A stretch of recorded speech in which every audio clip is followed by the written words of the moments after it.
Sir, ये जूली की fingerprint report तो नेगेटिव है। फिंगरप्रिंट्स मैच नहीं कर रहे। अगर जूली ने ऐसा नहीं किया है तो फिर किसने किया है? ये तो फिर भी ठीक है। ये देखिए, कविता की फिंगरप्रिंट रिपोर्ट। क्या बात है? ये समझने की कोशिश कर रहा हूं कि आखिर कविता के फिंगरप्रिंट्स उस ग्लास के फिंगरप्रिंट से मैच कैसे नहीं हो सकते जिसमें उसे नींद की गोली दी गई है, जबकि दूसरे ग्लास पे उसी के फिंगरप्रिंट्स हैं। लेकिन ये कैसे हो सकता है? वही तो समझने की कोशिश कर रहा हूं मैं। जिस ग्लास पर उसके उंगलियों के निशान होने चाहिए थे उस पे नहीं है, और जिस पे नहीं होने चाहिए थे उस पे हैं। इसका मतलब है मोबाइल पर कविता के उंगलियों के निशान है। लेकिन अगर नींद की गोली वाली जूस कविता ने नहीं ली तो जिसने ली है, इतने सारे गोलियां लेने के बाद वो इतना सब कुछ कैसे कर सकती है? उसे तो किसी कोने में बेहोश होना चाहिए था। मुझे तो ये केस कुछ ज्यादा ही कॉम्प्लिकेटेड लगने लगा है। और सिर्फ वही नहीं,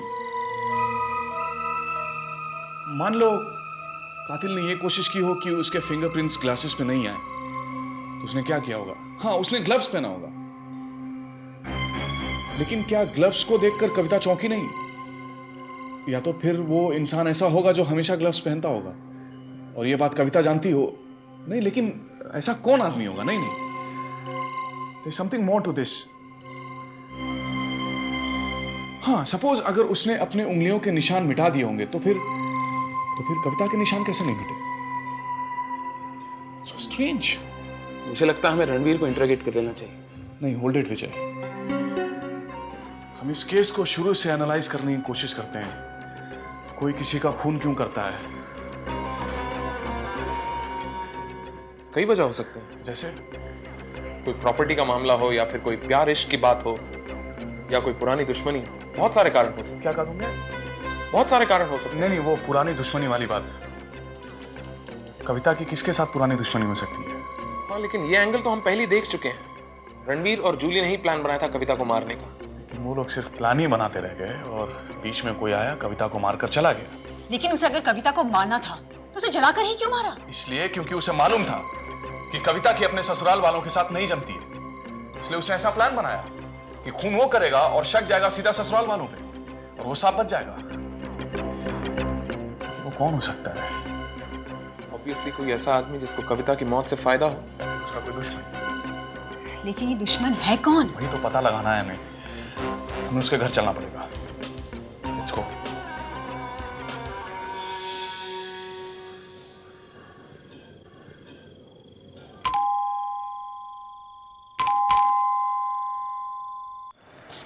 यस।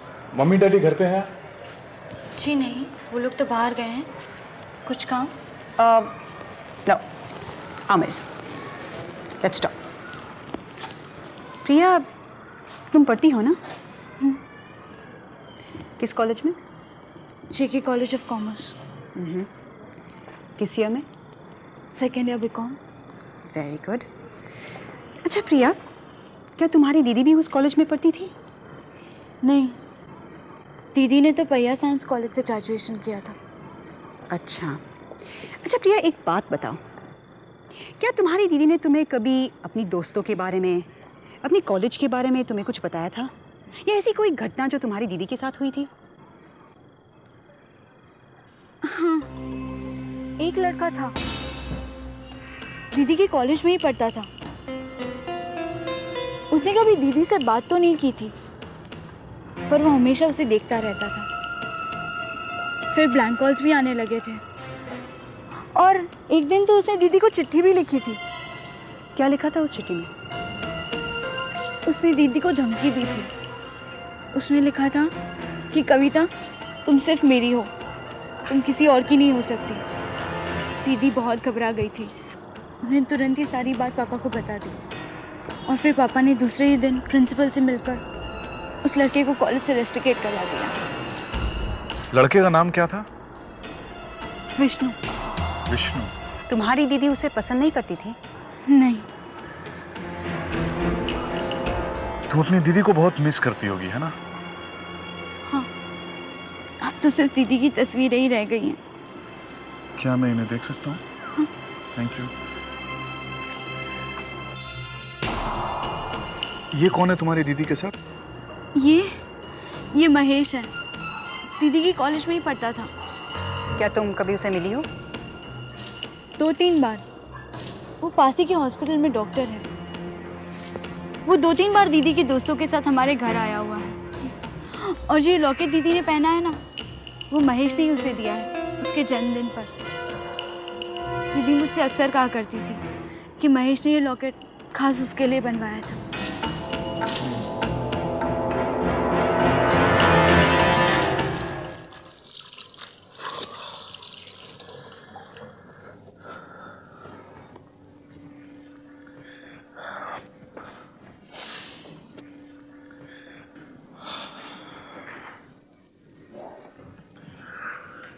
अब कातिल कौन हो सकता है?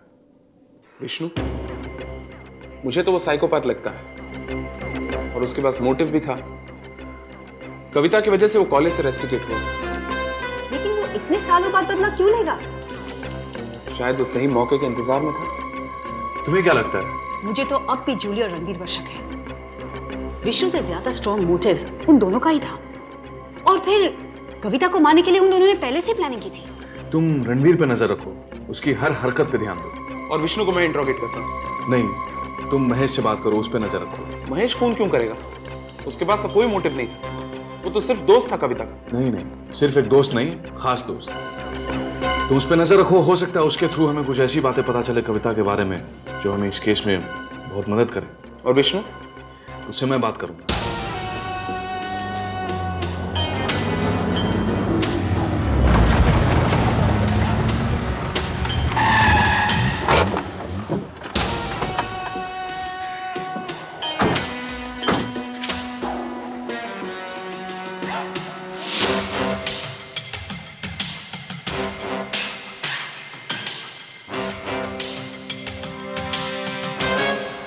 विष्णु तुम्हारा नाम है? क्या काम है? तुमसे कुछ बात करनी है। कौन है आप लोग? Avni Verma from crime squad. मुझसे क्या बात करनी है आप लोगों को? कविता का खून तुमने कैसे किया? कविता का खून? हाँ, पहले तुमने उसे नींद की गोली दी। जब वो बेहोश हो गई तो तुमने उसे जला डाला। ऐसा क्यों किया तुमने? नहीं, ये झूठ है। मैं कविता का खून कैसे कर सकता हूँ? मैंने कॉलेज में तुमने उसे चिट्ठी लिखकर धमकी दी थी कि अगर वो तुम्हारी नहीं हो सकी तो तुम उसे किसी और की नहीं होने दोगे। और जब उसने किसी और से शादी कर ली तो ये बात तुम्हें बर्दाश्त नहीं हुई और तुमने उसे जलाकर मार डाला। नहीं, ये झूठ है।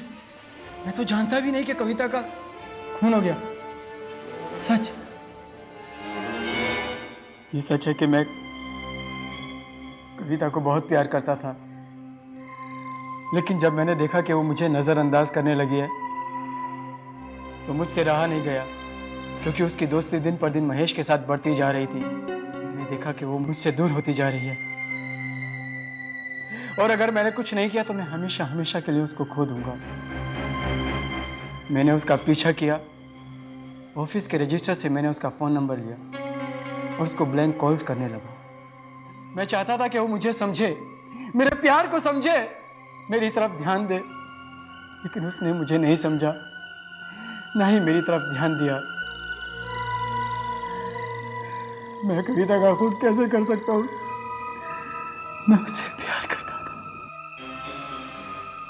हाँ, अगर वो महेश से शादी करती तो मैं महेश का खून कर देता, क्योंकि वो मेरी कविता को मुझसे दूर करने की कोशिश कर रहा था। महेश ने ही कविता का खून किया। उसी ने मेरी कविता का खून किया। इंस्पेक्टर साहब, आप उसे गिरफ्तार कर लीजिए। इस कमीने को गिरफ्तार कर लीजिए आप। रिलैक्स। महेश से तो हम बाद में निपटेंगे, लेकिन अगर तुम ये सोच रहे हो कि तुम बच जाओगे तो ये तुम्हारी बहुत बड़ी गलतफहमी है। कातिल के पकड़े जाने तक इस शहर को छोड़कर जाने की कोशिश मत करना, वरना कविता के खून के इल्जाम में सीधा जेल के अंदर जाओगे और तुम्हें बचाने कोई नहीं आएगा। Do I make my self clear? Okay.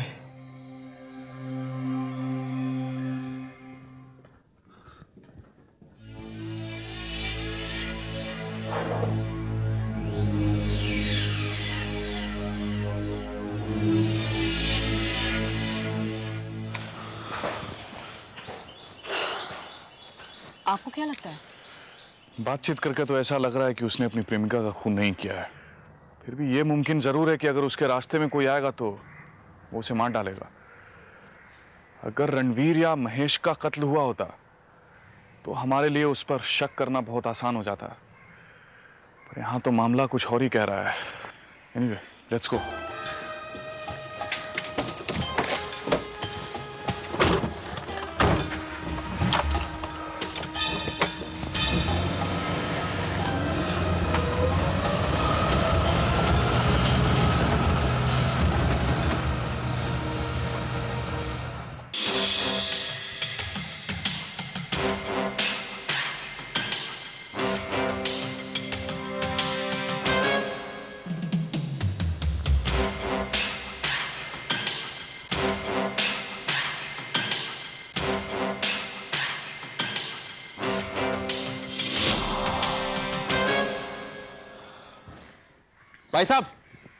भाई साहब आपसे एक मिनट, मुझे महेश से मिलना है। बता सकते कहाँ रहता है वो? महेश तो अब यहाँ नहीं रहता, वो शहर छोड़कर जा चुका है। कब? 3-4 दिन पहले। आपको कैसे मालूम कि वो शहर छोड़कर गया है? पहले भी जब कभी वो 3-4 दिन घर नहीं आता था तो वो शहर से बाहर ही रहता। अच्छा, कोई अंदाजा इस वक्त कहाँ मिल सकता है वो? मालूम नहीं सर। हाँ, आपका पड़ोसी था वो? हाँ। कितना जानते थे आप उसे? I mean, किस तरह का आदमी था? ज्यादा घुलना मिलना तो नहीं होता था, पर ठीक ही है। वैसे आप इतना सवाल क्यों कर रहे हैं? मेरी आदत है, और वैसे भी आप किसी सवाल का ठीक तरह से जवाब नहीं दे रहे। जाइए आप। जिस दिन कविता की मौत हुई उसी दिन से महेश भी गायब है, और जिस हॉस्पिटल में वो काम करता था वहां से हमने उसके पूना का एड्रेस पता कर लिया है सर। Very good. तुम एक काम करो, पूना चले जाओ और ये पता लगाने की कोशिश करो कि महेश आखिरी बार कविता से कब और कहां मिला था। यही नहीं, मुझे महेश के बारे में पूरी जानकारी चाहिए। Come on. Right sir. See what की रिपोर्ट आ गई क्या? हमें भी उसके बारे में कुछ नहीं पता, उसका फोन तक नहीं आया। हमने मिसिंग पर्सन ब्यूरो में कंप्लेंट तक दर्ज की। ओह आई सी। नहीं, फिर भी कुछ तो अंदाजा होगा आपको, कहाँ मिल सकता है इस वक्त? हमें कुछ भी पता नहीं। अगले हफ्ते उसकी शादी होनी थी। मेरी समझ में नहीं आता है क्या करे। लगता है वो नाक कटा कर ही रहेगा। शादी होने वाली थी? हाँ, कई सालों से हम उसके पीछे लगे हुए थे। शायद उसे कोई लड़की से प्यार था, लेकिन वो लड़की की शादी कहीं और हो चुकी थी। इसलिए महेश ने तय किया था कि अब वो शादी नहीं करेगा। हमने उससे बहुत मनाया और खुद ही उसकी शादी तय कर दी, लेकिन वो तो गायब हो गया। अब हम क्या करें? ओह आई एम सो सॉरी। आप लोग प्लीज घबराइए मत, हम किसी भी तरह उसे ढूंढ निकालेंगे। And thank you so much. मैं चलता हूँ।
काम हो गया? Thank you. एंथनी से कहना बाकी के पैसे गोवा से आ जाने के बाद पहुंचा दूंगी। ओके? जाओ यहाँ से।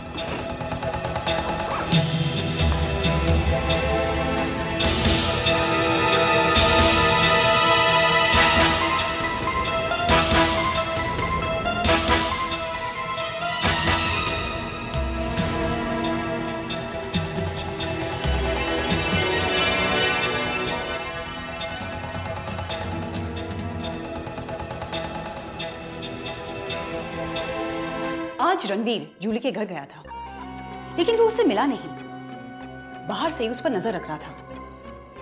थोड़ी देर बाद एक आदमी जूली से मिलने गया और उसे एक लिफाफा देकर चला गया। फिर कुछ समय बाद जूली भी अपने घर से बाहर निकली और गोवा जाने वाली बस में गोवा के लिए रवाना हो गई। रणवीर कहाँ गया? इस वक्त तो वो शहर में है, लेकिन हो सकता है कि जूली का पीछा करने के लिए वो भी गोवा के लिए रवाना हो जाए।